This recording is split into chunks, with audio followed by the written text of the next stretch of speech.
এই ধরনের প্রশ্নের শর্টকাট সমাধানটা শিখে নাও। তাহলে কি দেওয়া হচ্ছে প্রশ্নে, একটি সংখ্যা প্রথমে 20% বৃদ্ধি পেয়ে পরে 20% কমে গেল, এই ক্ষেত্রে সংখ্যাটির কি পরিবর্তন হলো? তাহলে দেখো প্রথমে 20% কি হয়েছে, 20% বৃদ্ধি পেয়েছে, তাহলে 20% বৃদ্ধি, আর 20% মানে কত, 20% মানে হচ্ছে আমাদের 1/5, তাহলে 1/5, তাহলে প্রথমে যদি সংখ্যাটা 5 হয় মানে তাহলে পরে 1 বেড়েছে, তাহলে 5 থেকে 1 বেড়েছে, তাহলে মানে 5 থাকলে পরে হয়েছে 6, তাই তো?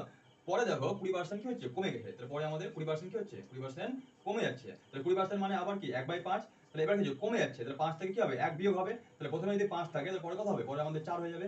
এবার এই দুটোকে গুণ করবে, এখানে 5 এখানে 5, তাহলে 5 পাঁচে 25, 5 পাঁচে 25, তাই তো? আর 6 4 6 4 6 24, তাহলে প্রথমে যদি সংখ্যাটা 25 হয় পরে হয়েছে 24, তাহলে কত কমেছে, কমেছে 1, তাই তো? কমেছে 1, কার মধ্যে কমেছে, 25 এর মধ্যে, তাই না? 25 এর মধ্যে কমেছে, কত পার্সেন্টেজ কমেছে, তাহলে ইনটু 100, তাহলে 4 5 100, তাই তো? 4 5 100 ইকুয়াল টু 4%। 4% কি হয়েছে, 4% আমাদের কমে গেছে, 4% কমে গেছে, তাহলে অপশন বি হচ্ছে এই প্রশ্নের সঠিক উত্তর।